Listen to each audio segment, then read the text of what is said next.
सुबह के करीब 8 बजे का टाइम था जब हमारे सफ़र का आगाज़ हुआ। हमारा टूर का दूसरा दिन था और मंजिल हमारी बाबून वैली थी।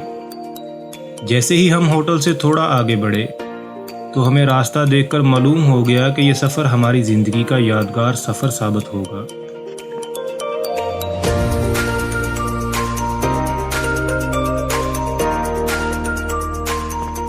और साथ साथ हमारे कुछ साथियों के दिल में शुबा भी पैदा हुआ कि कहीं यादगार के साथ साथ आखिरी ही ना हो जाए, क्योंकि आप देख सकती हैं सफ़र बहुत ही ख़तरनाक था।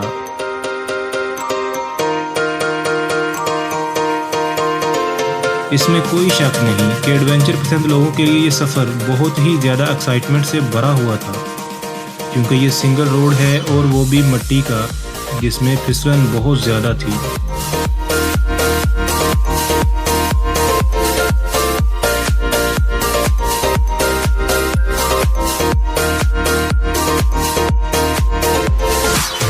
और नीचे हज़ारों फुट की खाई थी जो ज़रा सी हमारे ड्राइवर की गलती की मुंतज़र थी।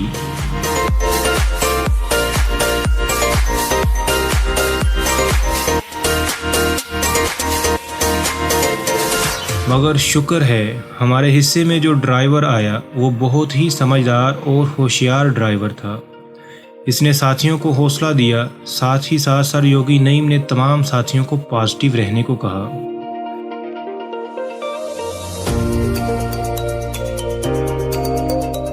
और साथ में मशवरा दिया, आप बजाय खाई और रोड के अगर कुदरत के हसीन रंगों को देखें तो आपका ये डर जाता रहेगा। ऐसे ही हुआ, सब दोस्त कुदरत के हसीन रंगों में खो गए और तौबा इस्तग़फ़ार करते आगे बढ़ते रहे।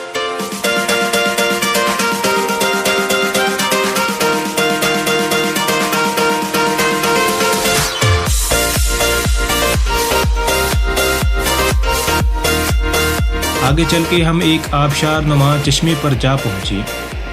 वहाँ चश्मे की खूबसूरती में सब खो गए, बिल्कुल वैसे ही जैसे कोई बच्चा नया खिलौना लेने पर उसमें खो जाता है। सर योगी नईम ने बहते पानी के संगीत को सुनते हुए योग के मुख्तलिफ आसन किए।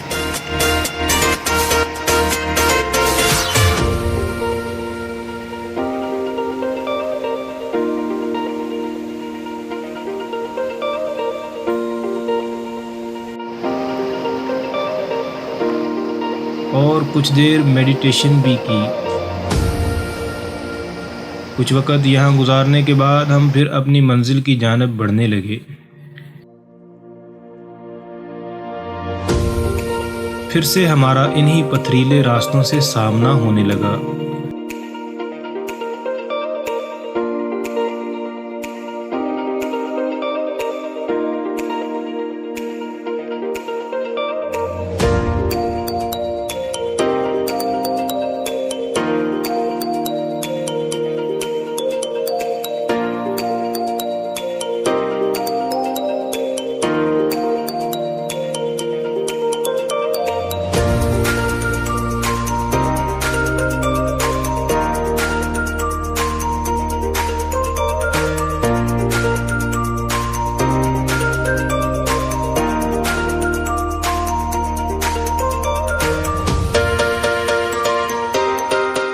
रास्ते में कई मकामात ऐसे भी आए जहां हमें अपनी गाड़ी को ग्लेशियर से आते पानी के बीच से गुजारना पड़ा, जो कि देखने में तो बहुत प्यारा मंजर लगता है मगर काफ़ी ख़तरनाक भी होता है।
कुदरती मनाज़र को अपनी यादाश्त में स्टोर करते आगे बढ़ते जा रहे थे कि एक ग्लेशियर से निकलते पानी ने हमारा रास्ता रोका।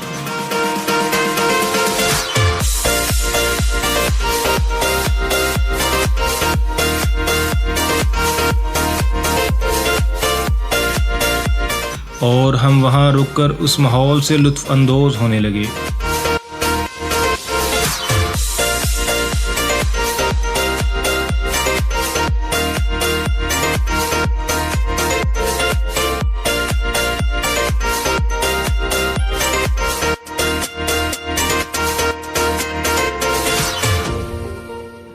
हम आगे बढ़ते रहे और सफ़र आहिस्ता आहिस्ता कटता रहा और हम कुदरत के हसीन रंगों को देखते रहे और लुत्फ़ अंदोज़ होते रहे।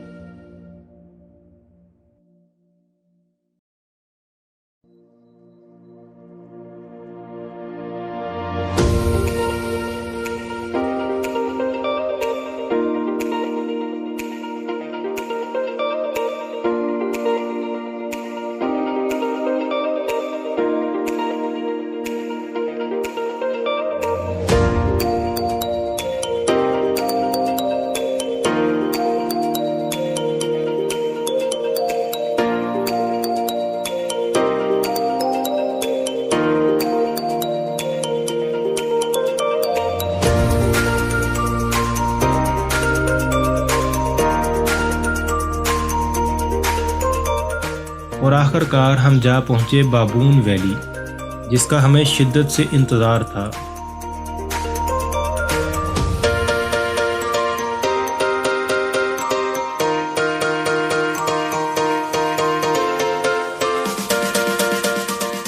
और जितना हमने इसके बारे में सुन रखा था, हमने इसे उससे कहीं ज़्यादा हसीन और उससे कहीं ज़्यादा पुरसुकून और कुदरत के बहुत ही करीब पाया।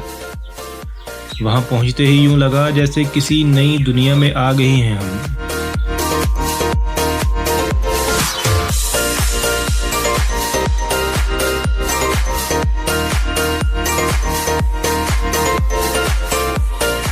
इतने खूबसूरत पहाड़ और ग्रीनरी इससे पहले तो कहीं नहीं देखी थी।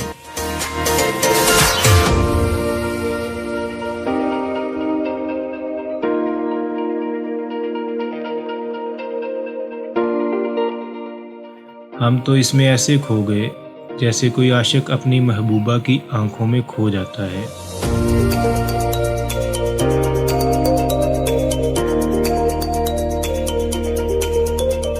यहाँ पहाड़ों पर बर्फ भी थी। शायद 1-2 दिन पहले ही यहाँ बर्फबारी भी हुई थी।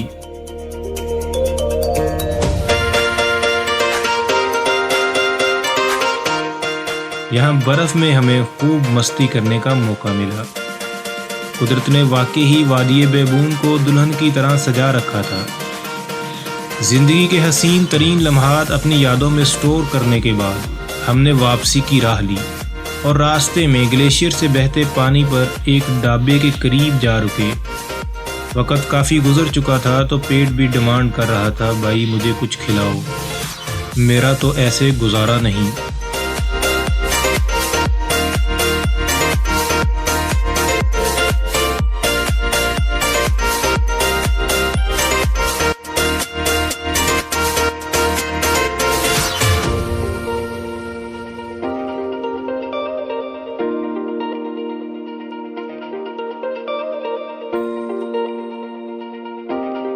वहाँ सर योगी नईम के अंदर कुकिंग करने का शौक़ उभरा तो उन्होंने खुद वहाँ अपने हाथों से गर्मा गर्म पकोड़े भी बनाकर खिलाए। यहाँ पकोड़े खाने के बाद हम यहाँ से निकले तो हमें वापस होटल पहुँचते रात हो गई। होटल में हमारे खाने का इंतज़ाम पहले ही हो चुका था, इसलिए हमने पहुँचते ही सबसे पहले खाना नोश किया।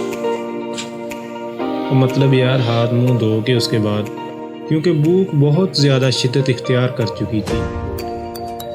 मज़ेदार और लजीज खाने के बाद दोस्तों में मुन्नी और शीला की रूह प्रवेश कर गई। अब ना जाने ये बाबून वैली के हुस्न का सहर था या पर नीलम की आबो हवा का, सभी बारबेक्यू पार्टी करते खुशी से झूमने गाने लगे।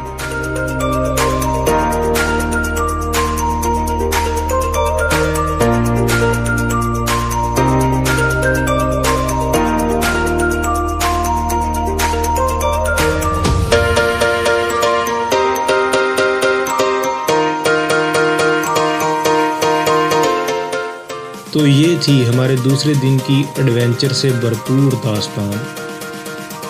उम्मीद है आपके दिल में भी वादिये बैबून को देखने की चाहत उठी होगी। तो इंशाल्लाह कल हम निकलेंगे केल और अड़ंगकेल के लिए। तो गुजारिश इतनी है, अगर आप इस सफ़र में भी हमारे साथ रहना चाहते हैं तो चैनल को सब्सक्राइब करना मत भूलिएगा। शुक्रिया।